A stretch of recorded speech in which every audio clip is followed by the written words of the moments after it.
Peter Gabriel's fifth studio album, 1986's So, is an album much steeped in the trends of the time.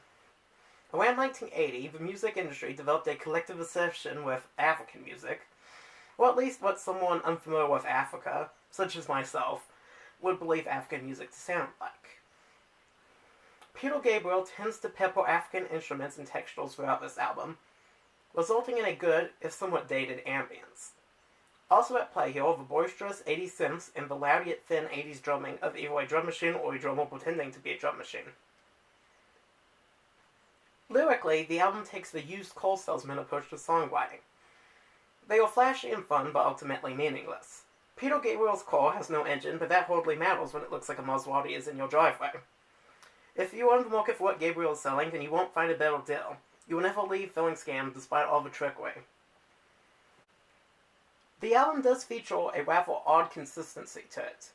A lot of the songs are world music pop, trying to sound pretentious and artsy, but a couple of times this ambience is broken up by a very mainstream slice of boisterous 80s pop perfection. Going from song to song, it feels very weird at times, almost like having your dessert at the beginning of a meal. Despite this, the album somehow manages to feel in hindsight like far more than the sum of its parts. The songs work far better together than apart, although I have no clue why. Red Rain is a great one to start the album off with. The African influences are on full display here, not just musically, but also in the song's awfully lyrical imagery. The real standout on Red Rain, however, is Peter Gabriel's vocal. Oftentimes on this album, Gabriel either sounds bombastic on the popular songs or uses a thin voice on the quieter ones.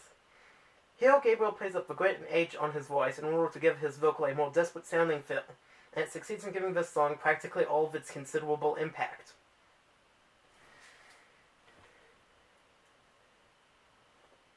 Sledgehammer feels very different from Red Rain. World music has mostly gone out the window and has been replaced with 80s pop with all of its considerable bombast. Musically, the song is drowned in thin, overly loud drums and considerable synth. There is a guitar in here somewhere, but good luck finding it. The song does thankfully do a few good things with its instruments. The horns featured throughout help enhance the gratuitous personality of the song, and the foreign-sounding synthesized flute at the beginning helps make the transition from the previous song less jarring.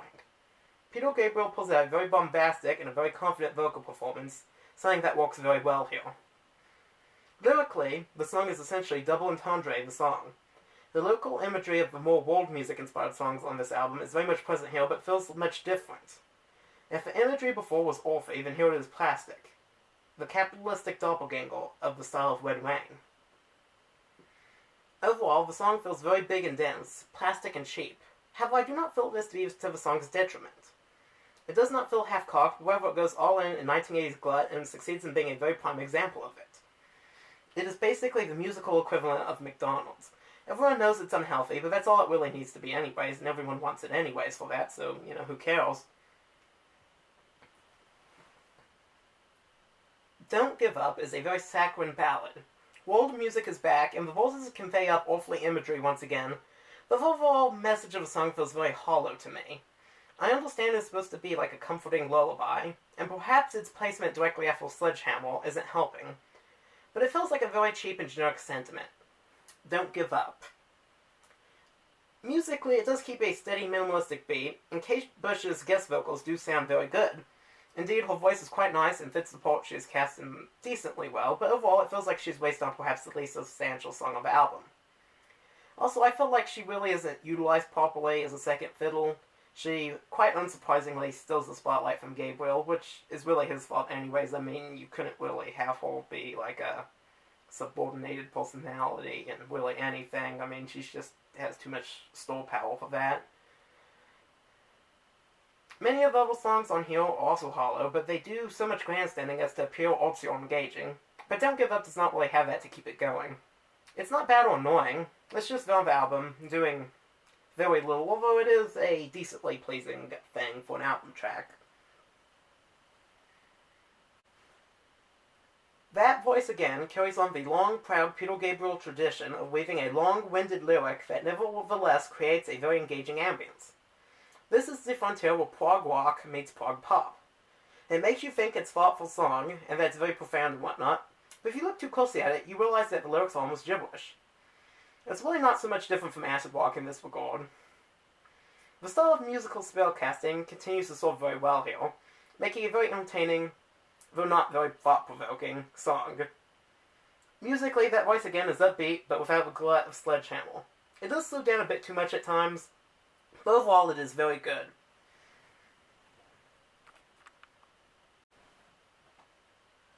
In Your Eyes is a lyrically above average, albeit quite typical, love ballad. The singing is good, the world music backing has a little bit of a Latin American sound to it as well, and we even have a guy singing in a different language. It sounds very good, but what's hard for me to put my finger on is why. Why does it sound so good? It's a surprisingly transparent song compared to most of the other songs of the album, kind of like a more up-tempo version of Don't Give Up.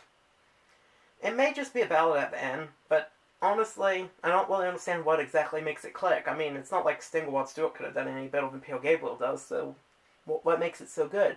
I mean, it is good. It's great, but what makes it that way? I don't understand. Morsey Street is a more or less lullaby-style song, much like Don't Give Up. Here the playing is a bit better, and the lyrics are warrior and much vaguer than before, but it's an effective but unremarkable song. I mean, let's face it. Big Time brings back the style of Sledgehammer. World music has gone once more and replaced with sheer, unadulterated ham. The song is one big dick joke. It plays it for all its worth. Catchiness and bombast reign supreme here, and once more, Peter Gabriel delivers.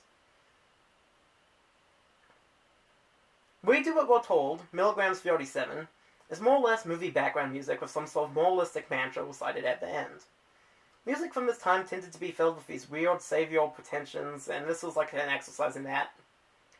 A few lines held together by a little band, masquerading as a bold statement on morality in the era of Thatcherism and Reaganomics. It is very unfortunate that the poor cannot be fed with index cards and Sharpie ink.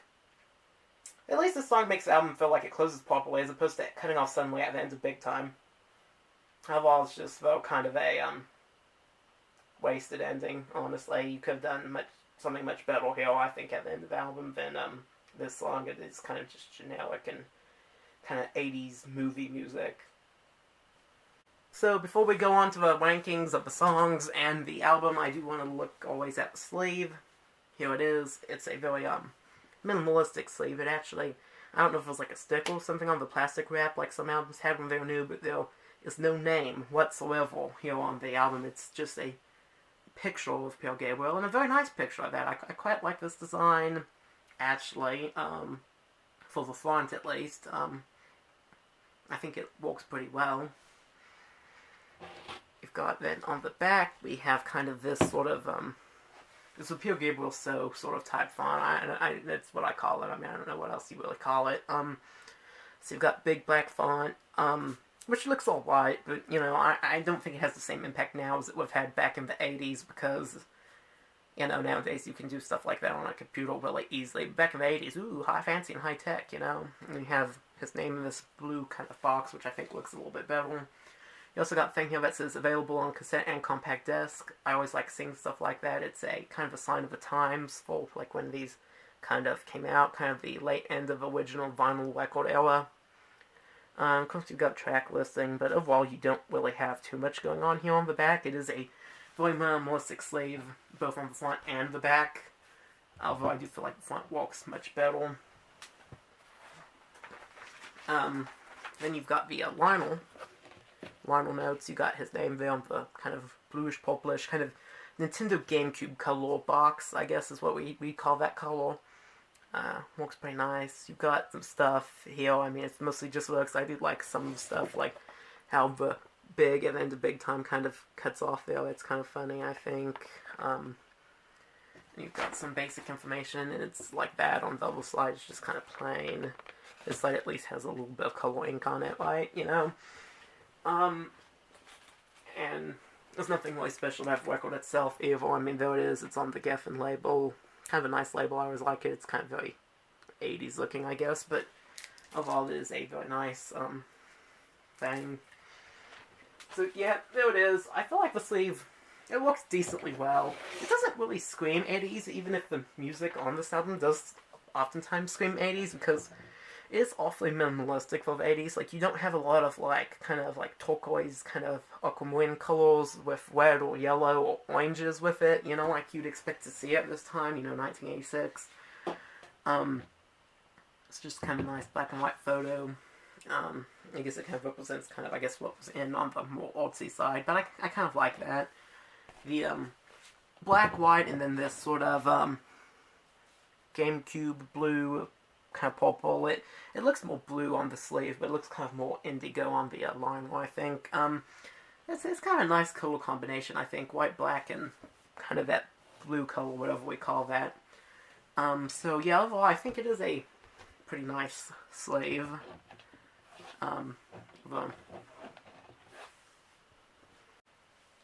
So, for the final rankings of the songs, I give Red Rain 9 out of 10. Sledgehammer, 9 out of 10. Don't Give Up, 6 out of 10. That Voice Again, 7 out of 10. In Your Eyes, 8 out of 10. Mercy Street, 6 out of 10. Big Time, 7 out of 10. We Do What We're Told, Miligram's 37. Honestly, I have to give it 4 out of 10. So overall, I am going to give this album, though, an 8 out of 10. Even the weaker songs of the album do kind of work well along with the rest of it, like the good songs on it in an album format, but to some degree it is kind of a glorified vehicle for Red Rain, Sledgehammer, In Your Eyes, and Big Time. Obviously, Don't Give Up was a single as well, and I honestly feel like it works better on this sort of album format though than it would as a single, so I'm not sure I quite understand the reasoning behind making that a single other than it is a collaboration song, I guess.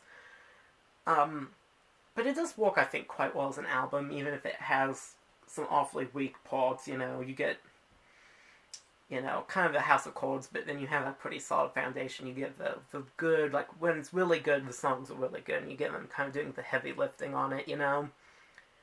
And so, yeah, overall, I do think it is a very good album. Certainly, probably the best album of 1986, or at least in the top 3.